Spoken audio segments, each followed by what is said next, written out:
When the clock struck 6 o'clock on the evening of that wedding Sunday, my face was still burning from the slap my daughter-in-law had given me in front of all the guests.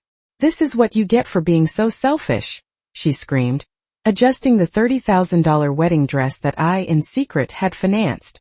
What she didn't know was that I held a secret that would forever destroy her perfect life built on lies. But before I continue, make sure you're subscribed and drop a comment letting me know where you're tuning in from. I love to see how far our stories travel. My name is Grace Covington, and for 40 years, I lived a calculated lie. At 67 years old, I drive a car that's nearly a decade old. I buy my clothes on sale at Kohl's, and I work part-time at a small neighborhood bookstore in Boston. To anyone watching, I am just a middle-class widow trying to make ends meet. This carefully cultivated image was my shield, my armor against a world that, as I learned from my late husband Edward, treats those who display wealth differently. "The quietest fortune is the most powerful," Edward used to tell me as we discreetly built our real estate empire. When he passed away 5 years ago, he left me an estate that few could imagine. 4 commercial buildings in downtown Boston, a diversified investment portfolio, and bank accounts in 3 different countries. Everything was managed with perfect discretion by Gregory, our financial advisor, and the only confidant in this game of appearances. The strategy of living modestly worked perfectly until the day my son, Kevin, brought Tiffany home to meet me. I remember her walking into my Beacon Hill apartment, her eyes scanning every corner as if she were evaluating a property for sale, not the home of her future mother-in-law. "How cozy," she commented, her lips slightly pursed as she noted my faded curtains and simple furniture. The condescending tone didn't escape me, nor did the look she exchanged with Kevin, a glance that seemed to say, "See, it's exactly like I told you." During dinner, she barely touched the food I prepared, claiming to be watching her figure. Her questions, however, were voracious when the topic turned to my financial situation. "And how do you manage on just your pension, Grace? It must be so hard to get by in this neighborhood with so little," she inquired, fiddling distractedly with her gold bracelet. I responded vaguely about managing what little I have, watching as her eyes lit up while scanning my apartment. What she was really calculating, I realized then, was not my supposed poverty, but the value of the property, located in one of the most sought-after areas of the city. Her visits became more frequent in the following weeks. Each one brought a new comment about how I deserved more comfort, or how it would be easier for me to live in a smaller place. The suggestions soon transformed into a coordinated campaign, when Kevin began repeating the same arguments. "Mom, Tiffany and I are worried. What if you fall and no one finds you for days? These retirement apartments have emergency buttons in every room." The first crack in my mask appeared when returning from the bathroom during one visit. I overheard Tiffany on the phone in the kitchen. "Yes, Mom. Her apartment is in a perfect area. If we can get her to move, we can stay here while we look for something to buy. She's so naive. She'll probably think we're doing her a favor." I froze in the hallway, feeling the blood boil in my veins. In that moment, I decided I would maintain the charade a while longer, not to protect my privacy, but to understand just how far her greed would go. My investigation began the next day. A call to Gregory revealed what I feared. Kevin was drowning in debt. Maxed out credit cards, personal loans to keep up appearances, late payments on the luxury car he drove. The extravagant wedding they were planning was being financed with even more credit, creating a financial time bomb. The most painful blow came when Gregory showed me records of inquiries Kevin had made to law firms specializing in elder conservatorship. My own son was actively looking for legal ways to declare me incapable of managing my own assets. That night, alone in my apartment, I cried for the first time in years. Not for the betrayal, I had already sensed that, but for the final death of the illusions I had held about my only son. The boy I had raised with values of honesty and hard work had become a predator, willing to devour his own mother for greed. For 3 months I continued the charade. I pretended to consider the housing options they brought me. I examined brochures for retirement homes. I listened patiently to their increasingly aggressive arguments.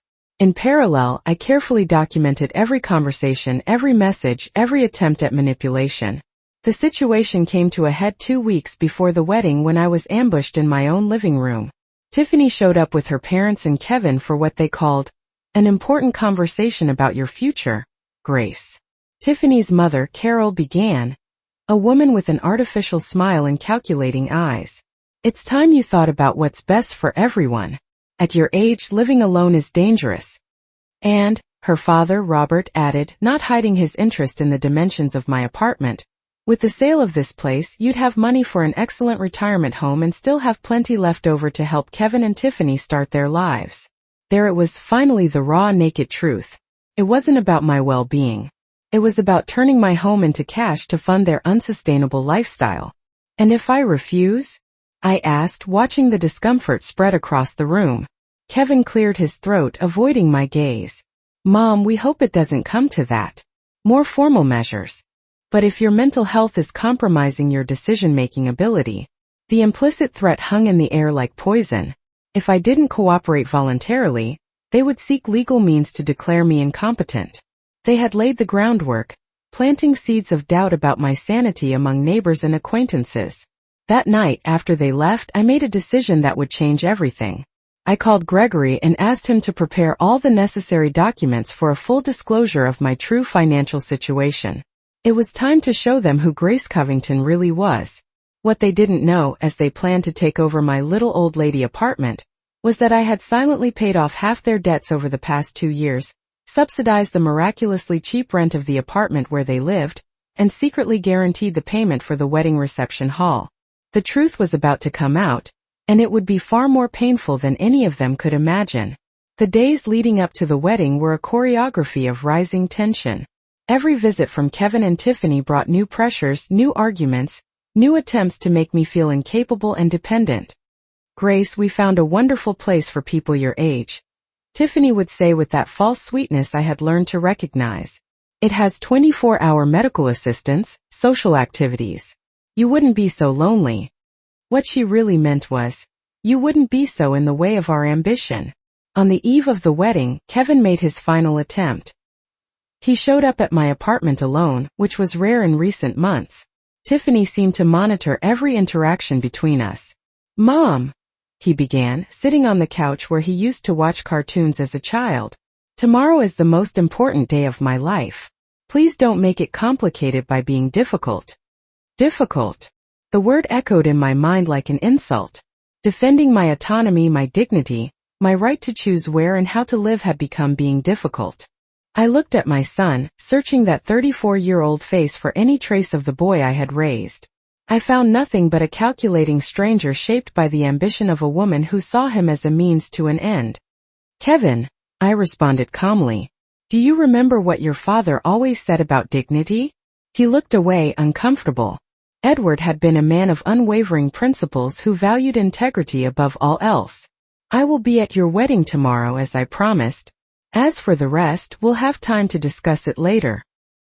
He left frustrated, not realizing that would be the last time he would enter my apartment as the son I thought I knew.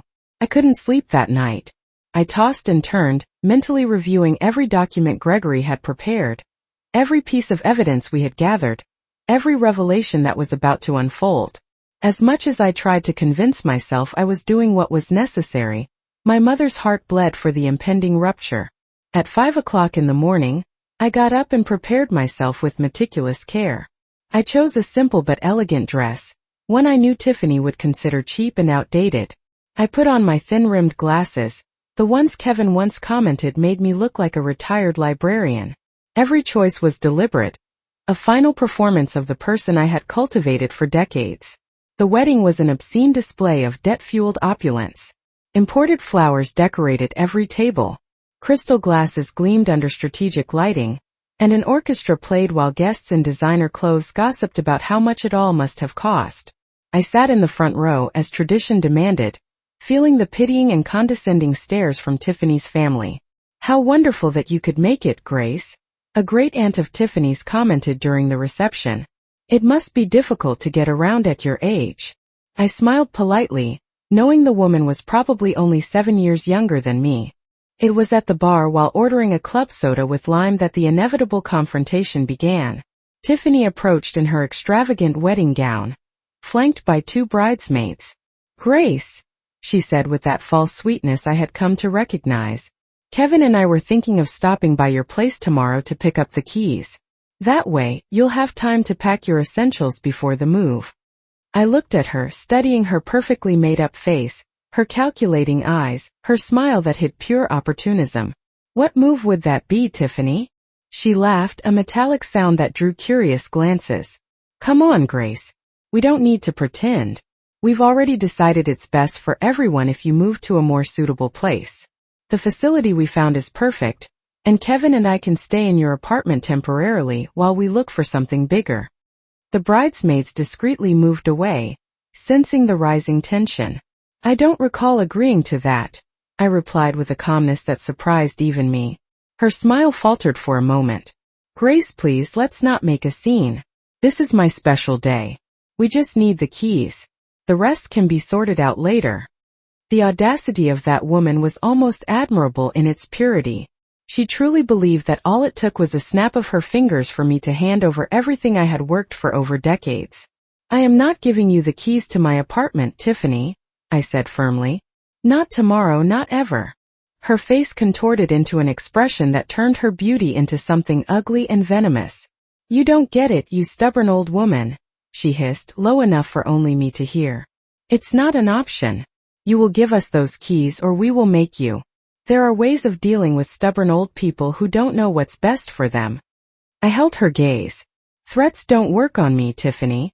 I suggest you go back to your guests. Your husband is looking for you. Indeed, Kevin was approaching, his face showing signs of concern as he saw us in a visibly tense conversation. Is everything all right here? He asked, wrapping a possessive arm around Tiffany's waist. No, it's not, she replied, raising her voice enough to attract the attention of nearby guests. Your mother is being impossible. She's refusing to hand over the keys to the apartment. Kevin looked at me with an expression I had never seen before, a mixture of frustration and cold calculation that made me realize how much he had changed. Mom, we already discussed this. It's for the best. Please don't make things complicated. We discussed it? I don't remember agreeing to anything, Kevin. It is my apartment, my home, and I have no intention of moving. More guests began to gather, sensing that something dramatic was about to happen. Tiffany perceived the growing audience and decided to use it to her advantage. Grace, she said, deliberately raising her voice, you are embarrassing your son on his wedding day. We are only trying to help. A woman your age doesn't need so much space. My age? I repeated, feeling the anger swell. And what age would that be, Tiffany? The age where I must give up my autonomy? The age where I must hand over everything I own because someone else has decided it's better for me? She took a step forward, her face inches from mine. It's the age where you need to stop being selfish and think about your family. Kevin is your only son. You should want to help him. I have helped my son his entire life, Tiffany. But that doesn't mean I will allow myself to be manipulated or intimidated. Not by you or anyone else. That's when it happened so fast I didn't have time to react. Her hand moved in a perfect arc, connecting with my cheek with a sharp crack that echoed in the now completely silent ballroom. My glasses flew off, falling to the polished floor and shattering under the stiletto heel of a nearby guest. The silence that followed was absolute. No one moved. No one spoke. It was as if time had frozen in that moment of public violence. This is what you get for being so selfish, Tiffany screamed, breaking the silence, her voice ringing through the hall. A woman your age should know her place. My cheek burned, but the pain in my chest was infinitely worse. I bent down, trembling, to pick up my broken glasses. No one moved to help me. Some guests looked away, uncomfortable. Others whispered among themselves, but no one, absolutely no one, dared to defend the poor, elderly mother-in-law, who had just been publicly humiliated. Kevin stood frozen, staring at the floor as if I were invisible. His silence was more painful than any word he could have said. You are no longer welcome here, Tiffany continued, smoothing her immaculate wedding dress. Kevin and I need our privacy to start our new life. Your apartment will be perfect for us while we look for something better. I rose slowly, feeling all eyes on me. Tears streamed down my face, but inside, something had transformed forever. That slap wasn't just a physical blow. It was the final confirmation that it was time to end this charade. I walked in silence toward the exit, the guest's whispers following me like a toxic cloud. Poor thing, she seems so frail, Tiffany's aunt whispered. The bride is right. That lady can't take care of herself anymore, a distant cousin added. When I reached the parking garage, my decision was made. I pulled my phone from my purse and dialed Gregory's number. I'm at the Fairmont Copley Plaza. Bring the documents now. All of them. The cool night air contrasted with the suffocating heat inside the reception hall. I sat in my car, my hands still shaking as I waited for Gregory. The last rays of the setting sun reflected off the windshield, creating an almost cinematic effect, a symbolic sunset for the life I had lived until then. Gregory arrived exactly 20 minutes later, his black BMW parking discreetly beside my modest car. He got out carrying a leather executive briefcase, his normally impassive face now showing signs of genuine concern. Mrs. Covington, he said as he approached. Are you all right? Your face is red. I touched my cheek instinctively, still feeling the sting of Tiffany's slap. Infine, Gregory. I just discovered that sometimes it takes a physical assault to finally see the whole truth. He nodded grimly. I brought everything as you asked. Are you sure you want to do this now? Once this starts, there's no turning back. I looked toward the ballroom across the parking lot.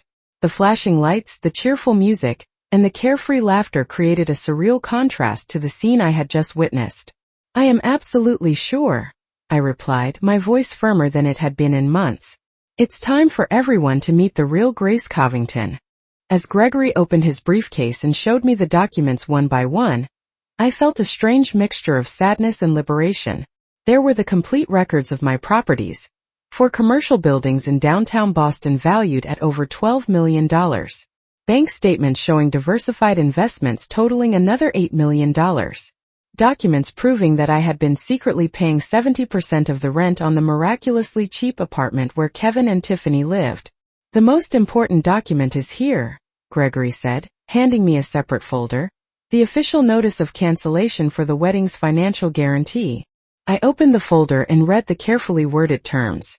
Hereby, Grace Covington cancels with immediate effect the financial guarantee provided for the event held at the Fairmont Copley Plaza Ballroom on today's date. The establishment's manager is authorized to collect directly from the bride and groom, Kevin Covington and Tiffany Miller, the full value of the event, estimated at $125,000. The magnitude of what I was about to do hit me like a wave.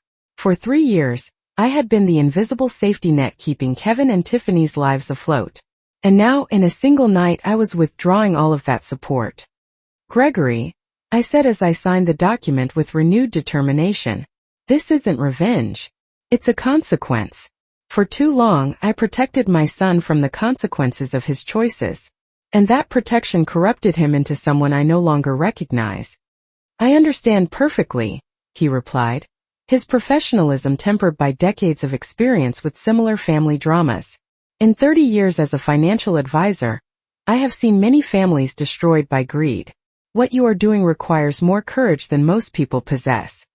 Gathering all my inner strength, I walked back to the ballroom with Gregory at my side. Each step was deliberate, carrying the weight of the decision that would forever change the course of my family. The music stopped abruptly as we entered. 120 pairs of eyes turned toward us, some curious, others uncomfortable, recognizing the woman who had been publicly humiliated just minutes before. Tiffany was the first to react, her face contorting in a mixture of surprise and irritation. "What are you doing here?" she yelled from the center of the dance floor where she was posing for photographs with Kevin.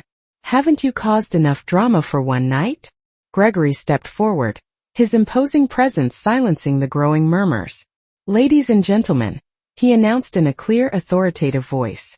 "I apologize for the interruption, but I have urgent legal matters to discuss with Mr. Kevin Covington and Mrs. Tiffany Miller." The silence that followed was so thick you could hear the hum of the air conditioning system. Some guests began to pull out their phones, sensing they were about to witness something extraordinary. Kevin approached slowly, his face pale and his eyes confused. "Mom, what's going on? Who is this man?" "Kevin," I replied in a surprisingly calm voice. "This is Gregory Hayes, my financial and legal advisor for 20 years. He has come to deliver some documents that I believe you and your wife will find illuminating. Gregory opened his briefcase and pulled out the first document. Mr. Kevin Covington, you are hereby notified that the financial guarantee your mother provided for your apartment lease has been immediately canceled.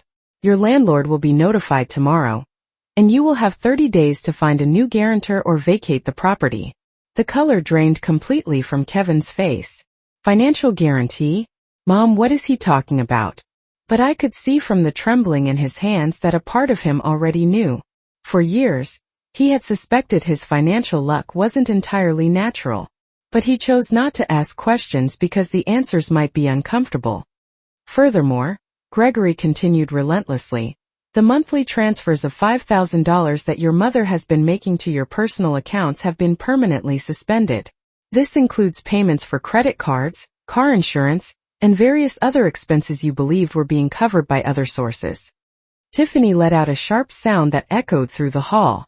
This is impossible, she exclaimed, rushing toward us, her wedding dress dragging on the floor. Kevin doesn't have a rich mother. Look at how she lives. Look at her clothes, her car. Her hysteria was palpable, and several guests began to murmur among themselves with growing fascination at the unfolding drama. Finally, Gregory said, pulling the last document from his briefcase, the guaranteed payment for this celebration has also been canceled. The ballroom management will be entitled to demand full payment of $125,000 before the guests can leave tonight. His words fell on the ballroom like a bomb. Some guests began to move nervously toward the exits, afraid of being prevented from leaving. The realization hit Kevin like a physical blow. You, he whispered, looking at me with eyes that couldn't fully process what he was hearing. You were paying for everything this whole time. For 3 years, Kevin, I confirmed, my voice surprisingly steady. 3 years during which I thought I was helping you through a difficult time. 3 years waiting for you to finally get back on your feet and become the man I raised. 3 years believing you would remember the values your father and I taught you. Tiffany started pacing in circles, holding her head in growing desperation. This can't be happening. This isn't real. She screamed as guests watched her with a mixture of horror and morbid fascination. You're a poor old woman. You work in a bookstore. You drive a 10-year-old car. Appearances can be deceiving, I replied, feeling decades of careful performance come to an end. For years I chose to live simply because my husband and I believed that ostentatious wealth attracts trouble. Turns out we were right. Only the trouble came from where we least expected it. At that moment, the ballroom manager approached, visibly flustered and holding several papers. Mrs. Covington, I've just received a notice of payment cancellation. The contract for this celebration is guaranteed until tomorrow morning. Can you please explain what is happening? Mr. Davies, I replied, recognizing him from the negotiations I made when I secretly arranged for the wedding payment. The financial guarantee I provided for this event has been revoked due to extraordinary circumstances that came to light tonight. I gestured toward Kevin and Tiffany, who stood in the center of the room like statues of despair.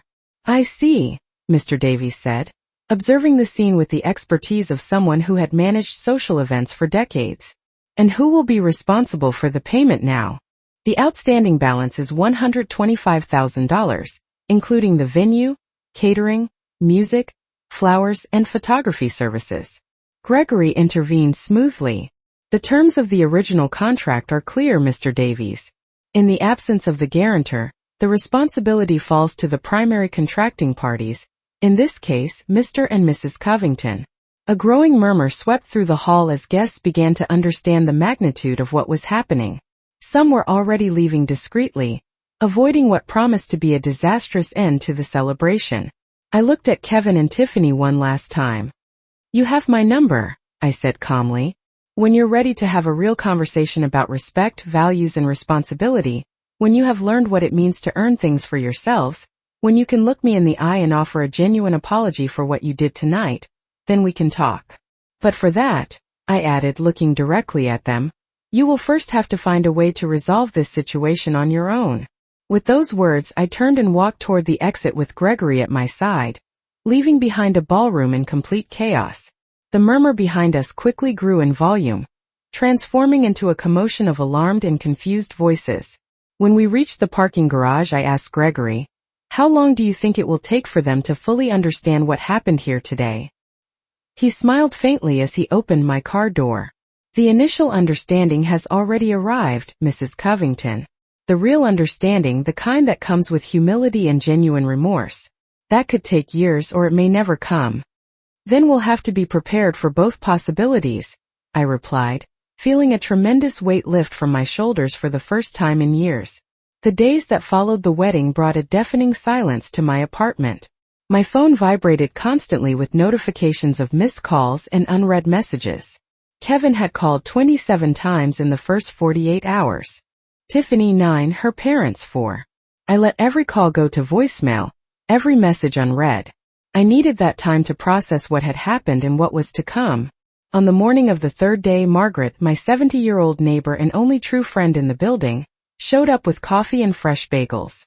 "The videos are everywhere," she said as she set the table for our impromptu breakfast.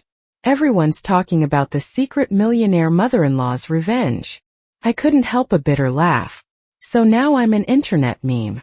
Margaret showed me her tablet where several videos of the confrontation at the ballroom were accumulating millions of views. The comments ranged from shock to admiration, with many sharing their own stories of family abuse against the elderly. "You've become a symbol, Grace," Margaret said, holding my hand warmly. "A symbol of dignity and setting clear boundaries." That afternoon, Gregory arrived with a detailed report on the immediate consequences. The ballroom had filed a lawsuit against Kevin and Tiffany for the full value of the event. All their credit cards had been blocked for non-payment. The landlord of their apartment had served them an eviction notice with a 30-day deadline.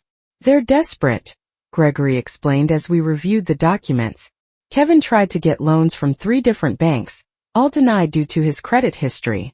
Tiffany called 4 modeling agencies looking for work without success." A part of me felt a deep pain imagining my son facing such hardship. Another, more rational part understood that this was the first time he was experiencing the real consequences of his choices. "And where are they living now?" I asked, though I already suspected the answer. "With Tiffany's parents," Gregory confirmed. "A 2-bedroom apartment where her parents and teenage sister already lived. The situation is tense from what I could gather." That evening, the first attempt at direct contact came. Not a call or a message, but a visit. It was almost 9 o'clock when the doorbell rang. Through the peephole, I saw Kevin alone, his head bowed, looking much smaller than his usual 6'1" frame. For a moment I considered not answering, but I realized this confrontation was both inevitable and necessary. "Mom," he said when I opened the door, his voice a hoarse whisper. "Can I come in, please?" I allowed him entry, but kept the living room door open, a clear sign that this would not be a long visit. Kevin remained standing, looking around as if seeing the apartment for the first time. His eyes scanned the bookshelves Edward and I had collected over decades, the few but well-chosen art pieces, the family photographs, including several of himself over the years. "Why?" was all he could say after a long silence. "That question should be mine, Kevin," I replied calmly. "Why did you let things get to this point? Why did you align yourself with someone willing to publicly humiliate me to take what is mine?" He collapsed onto the sofa, covering his face with his hands. "You don't understand, Mom. The debt, the pressure. Tiffany was so sure you'd be happy to help us, that it would be better for you to live somewhere smaller, safer. And at no point did it occur to either of you to ask me what I wanted? At no point did you think that maybe, just maybe, I had a right to decide about my own life? You hid everything from me," he suddenly burst out, the frustration finally emerging. "All that wealth, all those properties. Why live like a middle-class person when you could have had everything?" There it was, finally the true root of the problem. It wasn't about my well-being. It was about what my money could have provided for him. "Your father and I made a conscious choice, Kevin. We decided that values were more important than possessions. That discretion brought more security than ostentation. And most importantly, we decided that you should learn the value of hard work, not grow up dependent on inherited wealth. And look what happened," he muttered bitterly. "I'm broke, about to be evicted, facing a lawsuit, and living with my in-laws who now blame me for this whole mess. And what did you expect me to do now, Kevin? Write a check to cover your debts? Pretend the slap your wife gave me in front of over 100 people never happened? Ignore the months of psychological manipulation? He didn't answer, but his silence was telling. Where's Tiffany right now? I asked. His face contorted into an expression that mixed shame and anger. She said she couldn't face you without losing it. She still thinks this is all some big misunderstanding, that you're going to come to your senses. I nodded slowly, absorbing the depth of their denial. And you, Kevin, what do you think? He looked up, his red-rimmed eyes meeting mine. I don't know what to think anymore, Mom. Everything I thought I knew about my life fell apart in one night. Welcome to the club, I replied without malice. That's exactly how I felt when I discovered my only son was plotting to strip me of my home. A heavy silence fell between us. For a few minutes, only the ticking of the old grandfather clock, my father's heirloom, filled the room. What happens now? He finally asked, his voice as small as when he was a boy asking about the monster in his closet. That depends entirely on you and Tiffany, I answered. I have the means to solve all of your financial problems with a single phone call, but I will not do it as long as there is no genuine acknowledgement of what you did and a real change in behavior. Kevin nodded slowly, absorbing the full meaning of my words. It wasn't a definitive no. It was a not right now. A door left ajar for redemption, but one that would require genuine work from them. When he stood to leave, he looked 10 years older than when he arrived. At the door he turned one last time. Did Dad know about all the money, the properties? Your father and I built everything together, Kevin. It was a mutual decision to live the way we did. He shook his head slowly. All these years I could have just asked. I could have just talked to you. Yes, I replied simply. You could have. After he left, I sat on the balcony watching the city lights. The night was exceptionally clear, the stars visible despite the urban light pollution. I thought of Edward, of how he would have handled this situation, probably with more firmness than I had, with less room for redemption. The following week, news continued to trickle in through Gregory and my small network of informants.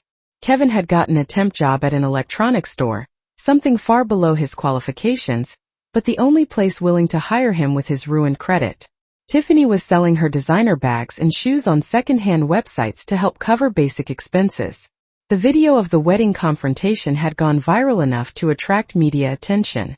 I received 3 invitations for interviews on television talk shows, all of which I declined. I didn't want to turn our family tragedy into a public spectacle. However, something unexpected arose from this unplanned exposure. I began receiving emails and letters from people in similar situations. Elderly parents being pressured by relatives, parents being manipulated by adult children, grandparents being threatened with not seeing their grandchildren if they didn't provide financial support. Stories that echoed my own, but which rarely found a satisfactory resolution. It was Arthur, my old lawyer friend, who presented the idea during one of our monthly lunches. Grace, these people need help. Legal counsel, emotional support, someone who understands what they're going through. You have the resources and now, unfortunately, you also have the experience. The seed was planted. In the following weeks, as Kevin and Tiffany continued their struggle to survive without my safety net, I began to outline the plans for what would become the Covington Foundation for the Protection of Dignity in Old Age. 3 months after the wedding incident, I received the news I had secretly been expecting but dared not anticipate. Tiffany had left Kevin, taking with her the few valuable possessions they still had. Apparently, a life of financial hardship was not what she had envisioned for her happily ever after. Kevin appeared at my door that same night, soaked by a torrential downpour, carrying only a backpack with his basic clothes. She's gone, was all he said when I opened the door. I let him in, offered him a towel and dry clothes. I still kept some of his clothes from when he lived with me. I made hot tea while he changed, and when he returned to the living room, he found not only the steaming mug, but also an envelope on the table. What's this? He asked, his eyes swollen from crying. A second chance, I replied, but with conditions. Inside the envelope was a job offer in the management of one of my commercial buildings. A real job with real responsibilities and a fair salary, neither too generous nor insufficient. There was also the key to a small apartment in one of my properties, modest but dignified. Why? he asked, repeating the same question from our last conversation, but now with a completely different tone. Because you are my son, I answered simply. And because I believe people can learn from their mistakes if they are given the chance. That night, Kevin slept in his old room and I in my bed, both under the same roof for the first time in years. The future was still uncertain. Trust still needed to be rebuilt, but a first step had been taken. A week later, the Covington Foundation opened its doors. With the help of Gregory, Arthur, and a team of dedicated professionals, we began offering legal assistance, psychological support, and financial guidance to elderly individuals in situations of family vulnerability. The irony was not lost on me.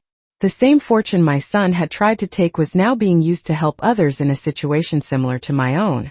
The same pain that nearly destroyed my family was being transformed into a source of strength for strangers facing similar battles. Kevin started his new job, demonstrating a dedication that positively surprised me. In the first few months we rarely spoke of the past, focusing on establishing a new routine, a new foundation for our relationship. The first time he mentioned Tiffany was almost 6 months after she left. She called me yesterday, he said during one of our weekly dinners. She's living with some businessman in Miami. She wanted to know if I had managed to work things out with you, if I had access to your money now. I watched his face as he spoke, searching for signs of nostalgia or regret. I found none. And what did you tell her? I asked gently. A small smile formed on his lips. I told her I was working hard at a real job, living in an apartment I can afford, and building a relationship based on respect with my mother. And that no, I don't have access to your money. I have something much more valuable. That night, as I logged the Foundation's daily activities in my journal, I reflected on the journey of the last few months. The slap Tiffany had given me had been painful, humiliating, and cruel. But it had also been the catalyst for a profound transformation, not only in my life, but potentially in the lives of hundreds of other people through the work of the Foundation. The phone rang, interrupting my thoughts. It was Gregory. Mrs. Covington, we've just received an interesting notification. Tiffany has filed a lawsuit against you, alleging alienation of affection and demanding financial compensation for the end of her marriage. I couldn't help but let out a disbelieving laugh. She really learned nothing, did she? Apparently not, Gregory replied, his professional tone tinged with slight amusement. But don't worry, this case has no legal merit. It will be dismissed at the first hearing. I thanked him and hung up, feeling a strange peace. Tiffany's persistence in her greed only confirmed that my decision on that night in the ballroom had been not only necessary but long overdue.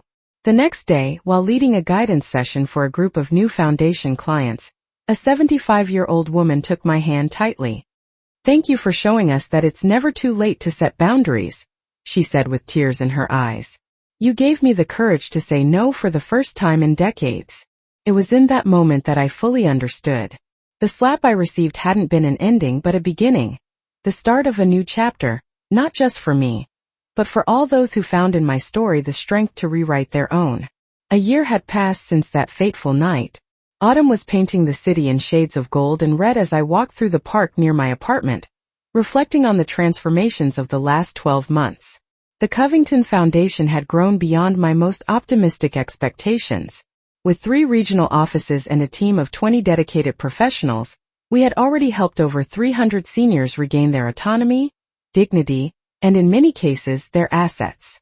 The model we created was being replicated in 3 neighboring states, and a federal law inspired by our work, informally called Grace's Law, was establishing more robust protections against the financial manipulation of the elderly. Kevin had grown in ways that filled me with a cautious pride. From managing a single building, he now oversaw the entire real estate division of my company, demonstrating a work ethic and integrity that reminded me of his father.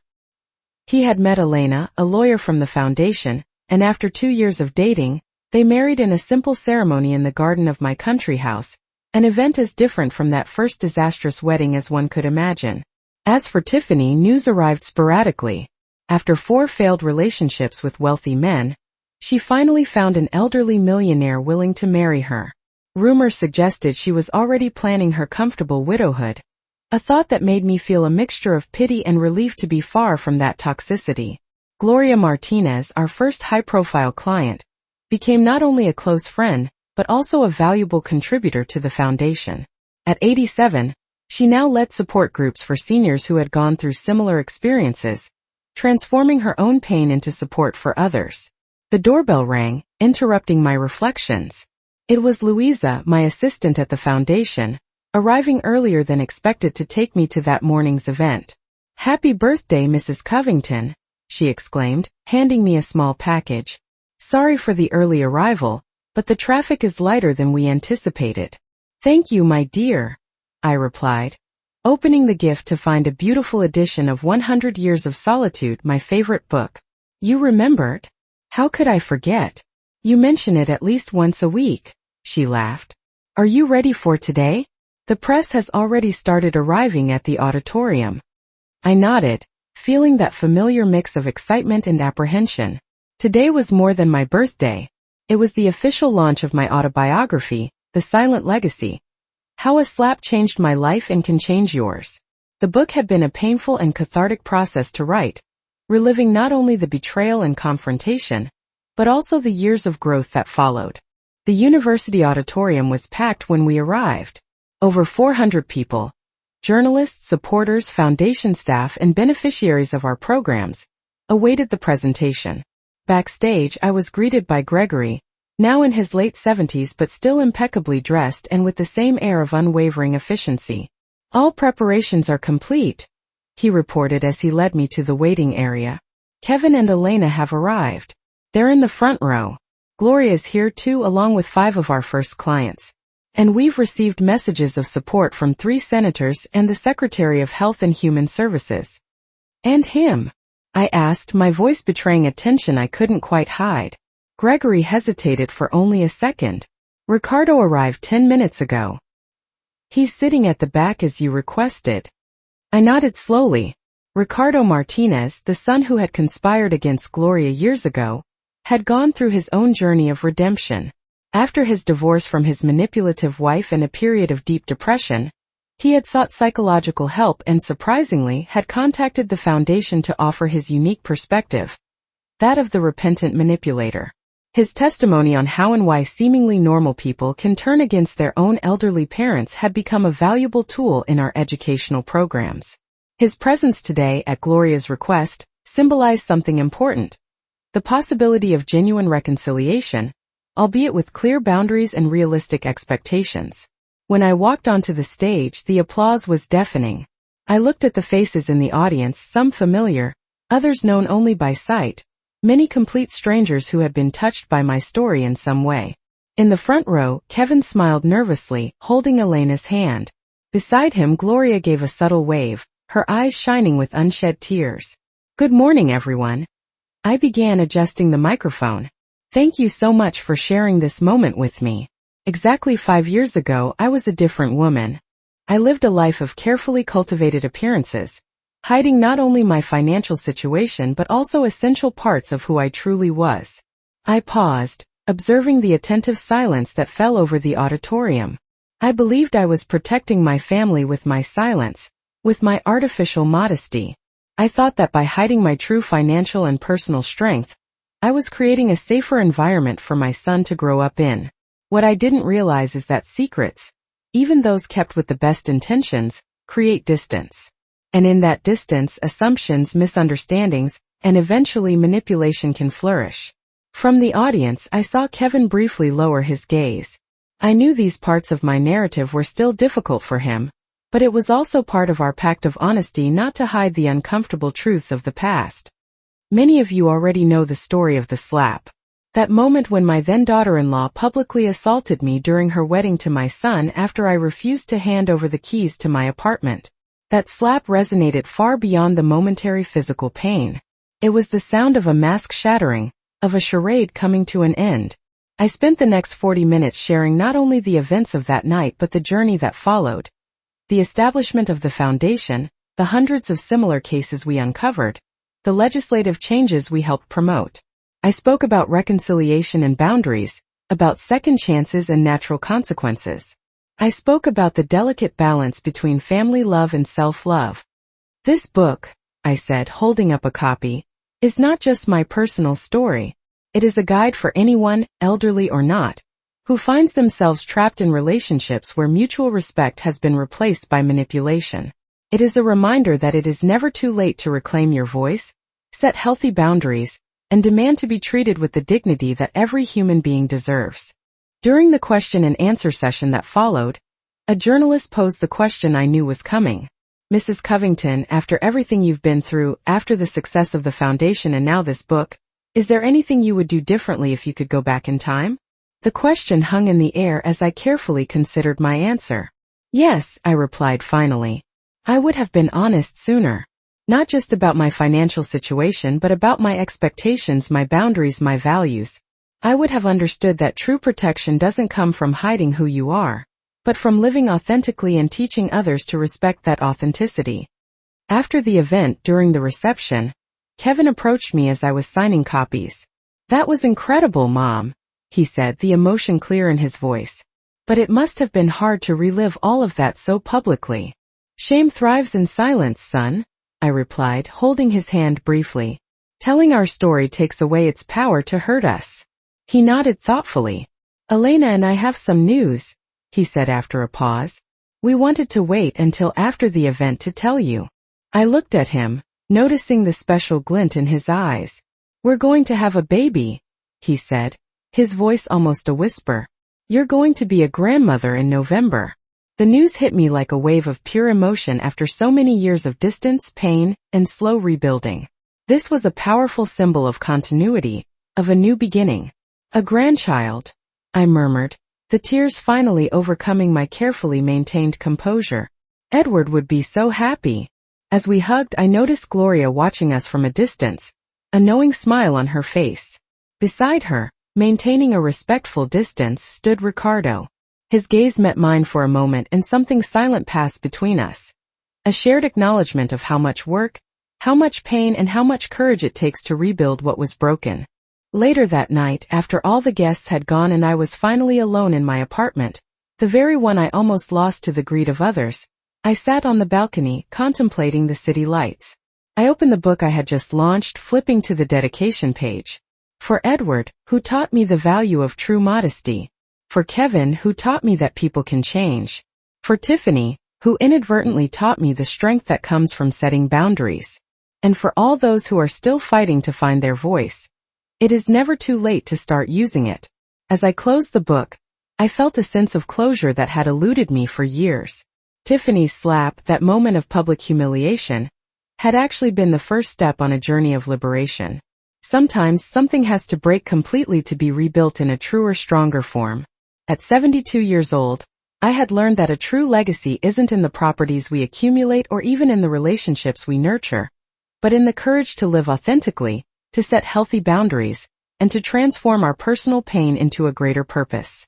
On the table beside me, my phone buzzed with a notification. It was a message from an 84-year-old woman in a distant city. I just bought your book. I've never told anyone that my son and daughter-in-law have been pressuring me to sell my house. Tomorrow, I'm making an appointment with a lawyer. Thank you for giving me courage. I smiled at the small device that carried such powerful words. Every message like that confirmed that my decision to transform my pain into action had been the right one. The slap Tiffany had given me was no longer a painful scar but a turning point. The moment the old Grace died and a new, stronger, more authentic one began to be born. On the horizon, the first lights of dawn were beginning to appear. A new day, a new beginning, new possibilities. As the city awoke around me, I made a silent promise to myself and to all those our foundation would yet help. The era of silence is over. The era of dignity and truth has just begun. And somewhere, perhaps watching from a place beyond our understanding, I imagined Edward smiling, that smile I knew so well. Proud, loving, and above all free of secrets.